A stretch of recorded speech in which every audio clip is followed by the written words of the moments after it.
Class 10-এর first সাবমেটিভ আর কয়েকদিন পরেই April মাস থেকে। আজকে আমরা ইতিহাসের একটি গুরুত্বপূর্ণ টপিক নিয়ে আলোচনা করব, যেখান থেকে প্রশ্ন দিবেই দিবে, তুমি পশ্চিমবঙ্গের যে কোনো স্কুল থেকে পড়ো না। আর এই ভিডিওটি তোমাদের জন্য অবশ্যই গুরুত্বপূর্ণ। তুমি যদি এখনও পড়াশোনা শুরু করে না থাকো, তাহলে তো এই ভিডিওটি তোমার জন্যই। তুমি ভিডিওটি 1 থেকে 2 বার দেখলে সম্পূর্ণ টপিক মুখস্থ হয়ে যাবে, এবং যেখান থেকে প্রশ্ন দেখ, যেইভাবেই প্রশ্ন দেখ, তুমি মিস করবে না।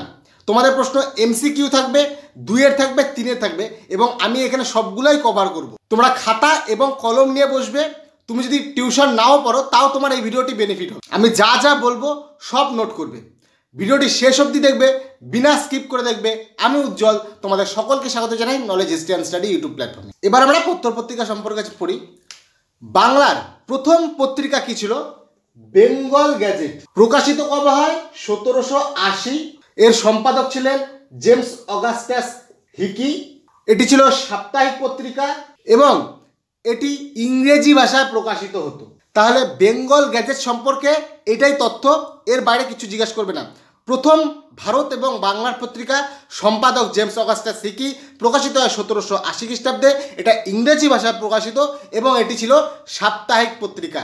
এবার 1818 খ্রিস্টাব্দে দিগদর্শন নামে এক পত্রিকা প্রকাশিত হয়, যা বাংলা ভাষায় প্রথম প্রকাশিত পত্রিকা। প্রশ্নে এখানেও আসতে পারে যে বাংলা ভাষায় প্রকাশিত প্রথম পত্রিকার নাম কি? দিগদর্শন। এরপর 1818 খ্রিস্টাব্দে আরেকটি পত্রিকা প্রকাশিত হয়, যার নাম সমাচার দর্পণ। এটাও বাংলা ভাষায় পত্রিকা ছিল। এটা সাময়িক পত্রিকা, ব্যাপটিস্ট মিশনারি দ্বারা প্রকাশিত। রামমোহন রায় কিছু পত্রিকা প্রকাশ করেন, যেটি 1822 খ্রিস্টাব্দে নাম ছিল সংবাদ কৌমুদী। এটা বাংলা ভাষায় প্রকাশিত প্রথম সাপ্তাহিক পত্রিকা। প্রশ্ন আসতে পারে বাংলা ভাষায় প্রকাশিত প্রথম সাপ্তাহিক পত্রিকার নাম কি? সংবাদ কৌমুদী বা সংবাদ কৌমুদী। প্রকাশ কে করেন? সেটা হচ্ছে সম্পাদক ছিলেন রাজা রামমোহন রায়। রাজা রামমোহন রায় আরও একটি পত্রিকা হলো মিরাত উল আকবর, যেটা হচ্ছে ফরাসি ভাষায় প্রকাশিত। এছাড়াও প্রসন্ন কুমার ঠাকুর রিফর্মার নামে এক পত্রিকা প্রকাশ করেন। নব্যবঙ্গদের কী কী পত্রিকা ছিল? নব্যবঙ্গদের পত্রিকা ছিল জ্ঞানের নেশন, পার্থেনান, ক্যালেইডোস্কোপ, এনকোয়েরার। এই যে নব্যবঙ্গদের বিভিন্ন পত্রিকা, এখানে বিভিন্ন কুসংস্কারের বিরোধিতা করা হয়। সতীদাহ প্রথা, গঙ্গাসাগরে সন্তান বিসর্জন, তারপর আরও বিভিন্ন কুসংস্কার। এই যে সতীদাহ প্রথা, এই সতীদাহ প্রথার পক্ষেও আরেকটা পত্রিকা প্রকাশ করা হতো, যে বলা হতো না, সতীদাহ প্রথা কোনো বিলোপ করা যাবে না, সতীদাহ প্রথা আমাদের হিন্দু ধর্মের প্রথা, সতীদাহ প্রথা খুব ভালো প্রথা। এই পত্রিকাটার নাম হলো সমাচার চন্দ্রিকা। আর প্রকাশ কে করেন? ভবানীচরণ বন্দ্যোপাধ্যায়। ঠিক আছে, মনে যেন থাকে যে সমাচার চন্দ্রিকা ছিল ভবানীচরণ বন্দ্যোপাধ্যায়ের, এবং এতে হিন্দু ধর্মের বিভিন্ন কুসংস্কারকে সাপোর্ট করা হয়, কুসংস্কারের পক্ষে বলা হয়। এছাড়াও ভবানীচরণ বন্দ্যোপাধ্যায় কলকাতা কমলাময় নামে একটি গ্রন্থ প্রকাশ করেন। তোমাদের প্রশ্ন আসতেই পারে যে কলকাতা কমলাময় গ্রন্থটি কার? ভবানীচরণ বন্দ্যোপাধ্যায়। এখানে তিনি কলকাতার ধনী সম্প্রদায়ের উল্লেখ, এবং এইখানেই তিনি ভদ্রলোক কথাটি উল্লেখ করেন। একটি বিত্তবান শ্রেণী যাদের ভদ্রলোক বলা হয়, কলকাতার ভদ্রলোক কথার উল্লেখ করেন।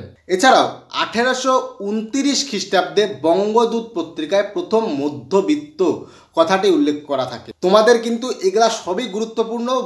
তোমাদের ফার্স্ট সাবমেটিভে কিন্তু বইয়ের থেকে প্রশ্ন দিবে, সুতরাং তোমরা যদি সাজেশন পড়ার ভুল করো, তাহলে তোমরা বিপদে পড়বে।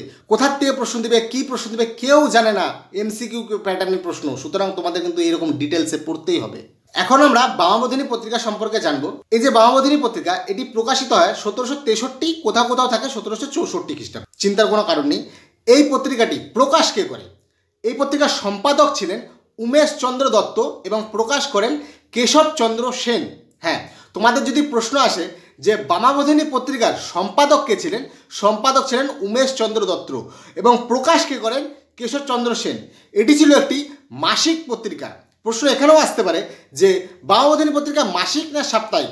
তোমাদের উত্তর থাকবে মাসিক পত্রিকা। এই পত্রিকার বিষয়বস্তু কী ছিল? এই পত্রিকার বিষয়বস্তু ছিল নারী কল্যাণের উত্থান, নারী সমাজের উত্থান, নারী কল্যাণ সাধন। বামাবোধিনী পত্রিকায় বামা শব্দের অর্থ কী? প্রশ্ন কিন্তু এখানেও আসতে পারে যে বামাবোধিনী পত্রিকায় বামা কাদের বলা হয়েছে। অপশন থাকে বিধবা না নারী সমাজ। তোমাদের তখন ঠিক করতে হবে নারী সমাজকে, বিধবাদের না। তাহলে বামা কথার অর্থ নারী সমাজের। এই পত্রিকায় কি কি বিষয় আলোচনা করা হতো? নারী সমাজের উত্থান, নারী সমাজের শিক্ষা, নারীদের সামাজিক অধিকার, নারীদের সামাজিক মর্যাদা প্রদান, নারীদের অধিকার প্রদান, নারীদের শিক্ষা প্রদান এবং সমাজ ও পরিবারের যোগসূত্র হিসেবে নারীদের দেখানো হয়েছে। এই ছিল বামাবোধিনী পত্রিকা সম্পর্কে আলোচনা। তোমাদের এর বাইরে কিন্তু কোনো প্রশ্ন দিবে না। যদি তিনে দেয় যে বামাবোধিনী পত্রিকা সম্পর্কে লেখো, আমি যা বললাম ওইটুকুই লিখবা, কেউ কাটবে না। এবার আমরা হিন্দু পেট্রিয়ট সম্পর্কে আলোচনা করব। হিন্দু পেট্রিয়ট পত্রিকা 1853 খ্রিস্টাব্দে প্রকাশিত হয় ব্রিটিশ ইন্ডিয়ান অ্যাসোসিয়েশন এর মুখপত্র হিসাবে। প্রশ্ন কিন্তু এখানেও আসতে পারে, British Indian association of Kolkata বা British Indian association of Bengal এর মুখপত্র কে ছিল? এর মুখপত্রিকা ছিল হিন্দু পেট্রিয়ট। এই হিন্দু পেট্রিয়ট পত্রিকার প্রথম প্রবর্তক এবং সত্তাধারী মালিক কে ছিল? মধুসূদন রায়। এর প্রথম সম্পাদক ছিলেন গিরিশচন্দ্র ঘোষ। এরপর হিন্দু পেট্রিয়ট পত্রিকার সম্পাদনা করেন হরিশচন্দ্র মুখোপাধ্যায় বা হরিশচন্দ্র মুখার্জি। তিনি একজন বলিষ্ঠ এবং নির্ভীক সাংবাদিক ছিলেন এবং এই পত্রিকার মাধ্যমে তিনি বিভিন্নভাবে ইংরেজ সরকারের বিরোধিতা করেন এবং জনমত গঠনে সচেষ্ট হন। এই পত্রিকায় তিনি সাঁওতাল বিদ্রোহের বিরোধিতা করেন, সাঁওতালদের প্রতি ইংরেজদের অত্যাচারের কথা জানান, জমিদারদের অত্যাচারের কথা জানান, জনমত গঠনে সচেষ্ট হন। এরপর এই পত্রিকায় নীল বিদ্রোহের বিরোধিতা করেন, নীলকরদের অত্যাচার সম্পর্কে জানান, নীলকরদের নিপীড়ন সম্পর্কে জানান এবং চাষিদের উপর যেভাবে অত্যাচার হয় সেই সম্পর্কে জানান। তিনি এই পত্রিকায় সরকারের বিভিন্ন নীতির বিরোধিতা করেন, যেমন নীলকরদের বিরোধিতা, বাংলার প্রতি দুর্নীতি। হিন্দু পেট্রিয়ট পত্রিকার বৈশিষ্ট্যগুলি কী ছিল?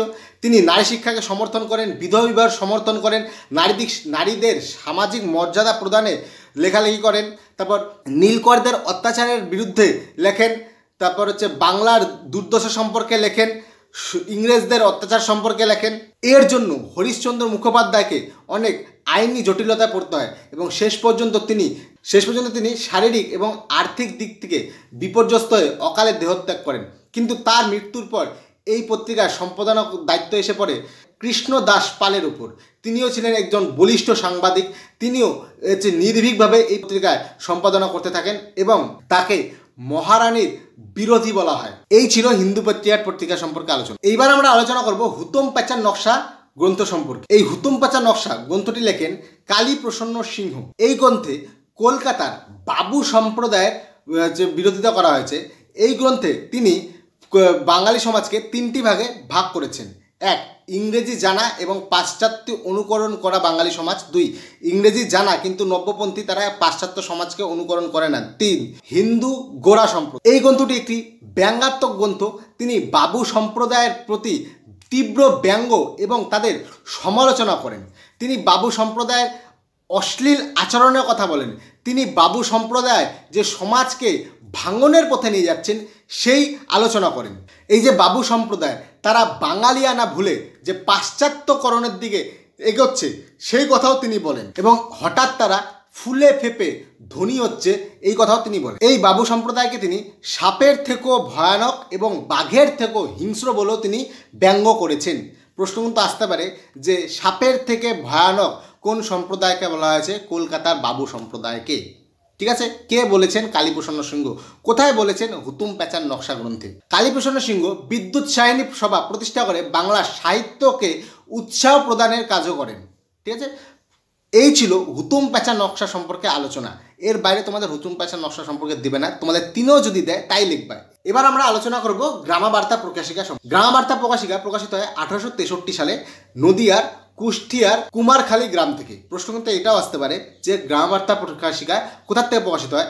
যদি অপশন নদিয়া থাকে তো ভালোই, নাহলে কুষ্টিয়া থাকবে, না হলে কুমারখালী গ্রাম থাকবে। এই পত্রিকা গ্রাম থেকে প্রকাশিত হয়। প্রশ্ন এটাও আসতে পারে যে কোন পত্রিকা গ্রাম থেকে প্রকাশিত হয় এই গ্রামাবার্তা। এর সম্পাদক কে ছিলেন? এর সম্পাদক ছিলেন হরিনাথ মজুমদার।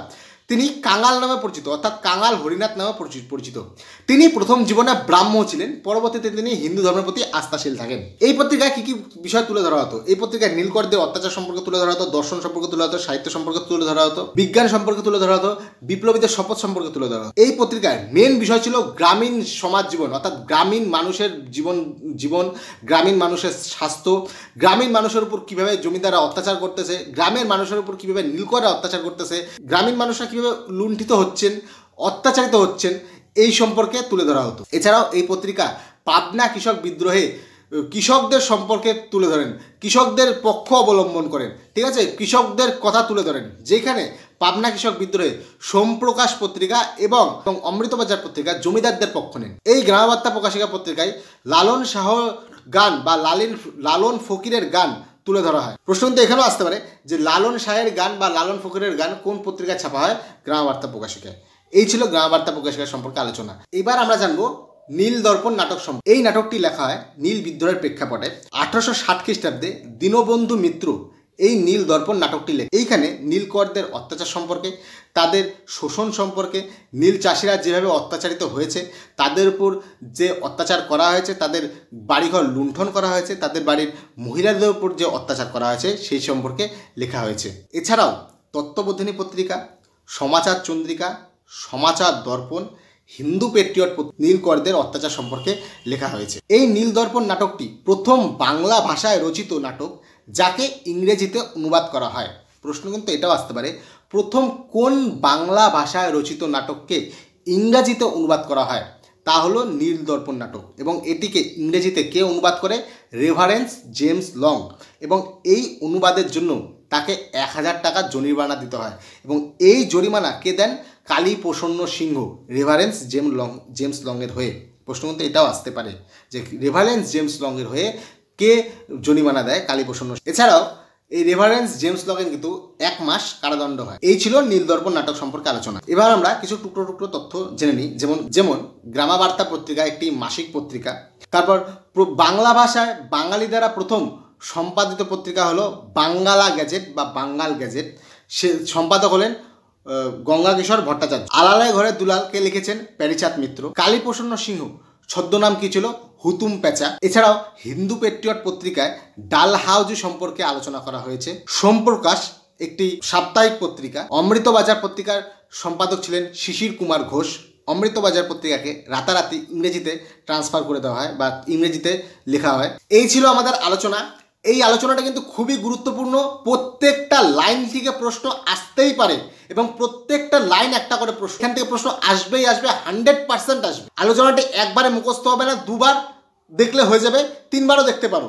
এবং এগুলি কিন্তু নোট করবে। ভিডিওটি ভালো লাগলে অবশ্যই একটি লাইক করবে, কমেন্ট করে জানাবে কিরকম লাগলো। চ্যানেলটিকে অবশ্যই সাবস্ক্রাইব করবে, বন্ধুদের সাথে শেয়ার করবে। তোমাদের শেয়ার খুবই জরুরি। দেখা হচ্ছে পরের আরেকটি ভিডিওতে। ততক্ষণে ভালো থাকো, সুস্থ থাকো। জয় হিন্দ।